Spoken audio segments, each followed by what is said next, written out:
बच्चों, आपके सामने 100 शब्द प्रति मिनट गलती का डिक्टेशन दे रहा हूँ।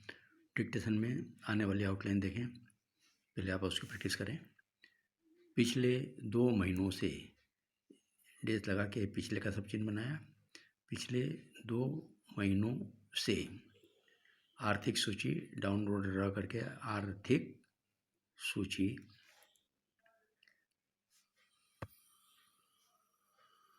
आर्थिक मोर्चा, आर्थिक और चा से काट दें, आर्थिक मोर्चा।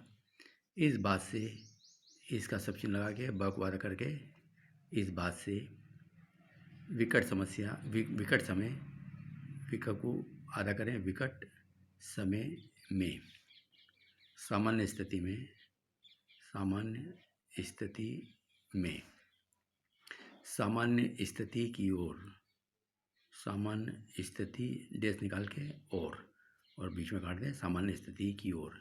यह है कि यह का सब चिन्ह उसमें है कि लगाना है।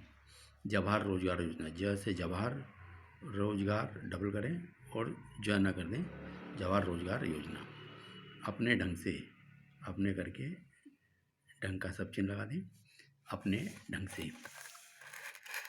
आगे देखें, विकासोन्मुख कर रहे हैं, कर को डबल कर दें, कर रहे हैं। सदन के सम्मुख इस देश की जनता को हाफ कर दें, जनता। कई कारणों से यहाँ एक मात्रा लगा दें, कई के लिए, कई कारणों से। किस दर से बढ़ रही है, बढ़ रही है। अनुसंधान करने वाले, अनुसंधान न को आधा कर दें, संधान निकल जाएगा, करने वाले। बड़ी भारी मात्रा में, बस बड़ी भारी मात्रा में। तो बच्चों, ये वो आउटलाइन है जो इस डिक्टेशन में आ रही है। एक बार आप इसकी प्रैक्टिस करें।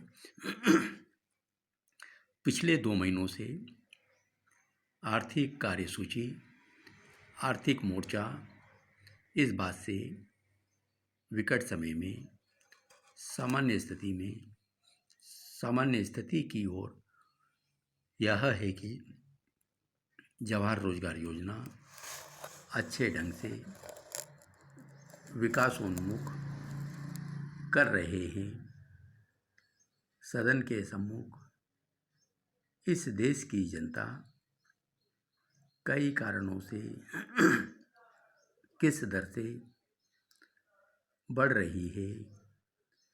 अनुसंधान करने वाले बड़ी भारी मात्रा में। तो बच्चों, ये डिक्टेशन में आने वाले शब्द हैं। अब आप डिक्टेशन लिखें 100 शब्द प्रति मिनट गति से।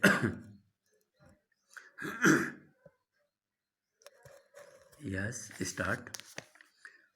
सौभाग्यवश पिछले 2 महीनों से फिर आर्थिक कार्यसूची की बात होने लगी है।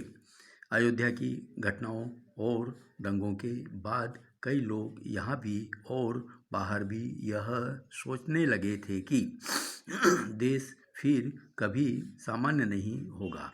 यह प्रक्रिया निरंतर चलती रहेगी और सरकार और जनता आर्थिक मोर्चे पर चाहे कितने भी प्रयत्न क्यों न करे, परिणाम वही शून्य रहेगा। परंतु ऐसा नहीं हुआ। हालांकि हमें कुछ हानि अवश्य उठानी पड़ी। दंगों के परिणाम स्वरूप लोगों की जानें गई, संपत्ति नष्ट हुई और काफ़ी मुसीबतें टूट पड़ी। परंतु हमें इस बात से कुछ तसल्ली होती है कि जब वह विकट समय गुजर गया, हमारी कार्यसूची में बदलाव आना शुरू हो गया। जो लोग उन बुरे दिनों में मुंबई छोड़कर चले गए थे, वे वापस आने लगे हैं।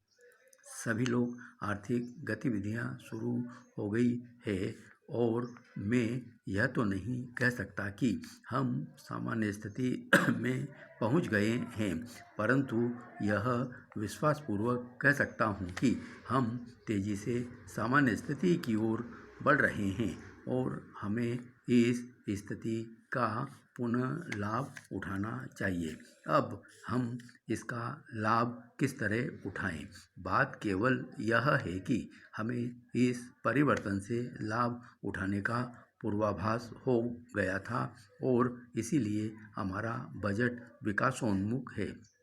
मैं इसके विस्तार में नहीं जाऊंगा क्योंकि आप बजट पर बहस कर रहे हैं और सभी बातें विस्तार से में सदन के सम्मुख आ जाएगी, परंतु मैं यह कहना चाहूँगा कि इस देश की जनता का बड़ा भाग जो आर्थिक गतिविधियों में लगा हुआ है, अर्थात किसान, तो उनके हित के लिए हमने एक नया पैकेज बनाया है जिससे उन्हें नई आशा मिली है। कई कारणों से आज तक हमने कृषि को इतना महत्व नहीं दिया था जितना इस वर्ष दिया गया है। कृषि में हम आत्मनिर्भर बन चुके थे, परंतु आत्मनिर्भरता प्राप्त करने के बाद कृषि उत्पादन वहीं पर टिक गया, अर्थात 17.7 करोड़ टन से 18 करोड़ टन के बीच। मुझे बताया गया है कि इस वर्ष हमारी खेती की पैदावार 18.7 करोड़ टन होगी, परंतु क्या हर वर्ष केवल 1 या 2 करोड़ टन की कमी पेशी काफ़ी है? भारत की जनसंख्या किस दर से बढ़ रही है? भारत में पौष्टिकता के स्तर में कितना परिवर्तन आया है? पौष्टिकता के क्षेत्र में अनुसंधान करने वाले आपको बताएंगे कि भारत में रहने वाले अधिकांश लोगों को वह सारी पौष्टिकता नहीं मिलती जितनी उन्हें मिलना जरूरी होती है। अब गाँव में लोगों की क्रय शक्ति बढ़ेगी क्योंकि जवाहर रोजगार योजना और ऐसी ही अन्य चीज़ों के अंतर्गत हम गाँवों में बड़ी भारी मात्रा में धन लगा रहे हैं। हम जवाहर रोजगार योजना और अन्य ऐसे कार्यक्रमों के जरिए 5,000 करोड़ रुपए लगा रहे हैं ताकि लोगों को रोजगार मिले, क्योंकि हम नहीं चाहते कि लोग शहरों की ओर भागे।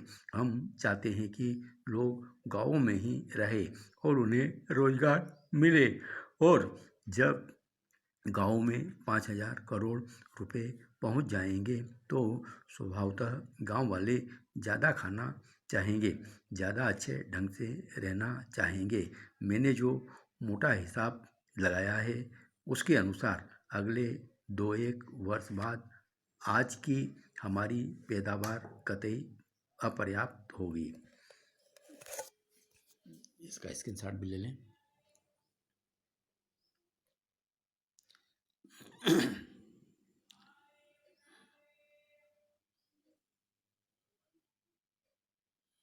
बच्चे बहुत पूछते हैं, सर एक कुछ किताब से दे रहे हैं डिक्टेशन, तो मेरी ये किताब है नई निकली हुई, दुगुणित सिद्धांत पर आधारित, उसमें से है। और इसमें पूरी किताब डबलिंग प्रिंसिपल पर बनी हुई किताब है। जिस किसी के पास किताब नहीं हो वो इसको परचेज़ भी कर सकते हैं। और रिपोर्टर के लिए ये किताब बहुत ही रामबाण सिद्ध होगी, ऐसी मुझे आशा है। अगर आपको पसंद आता है तो सब्सक्राइब भी करें। धन्यवाद।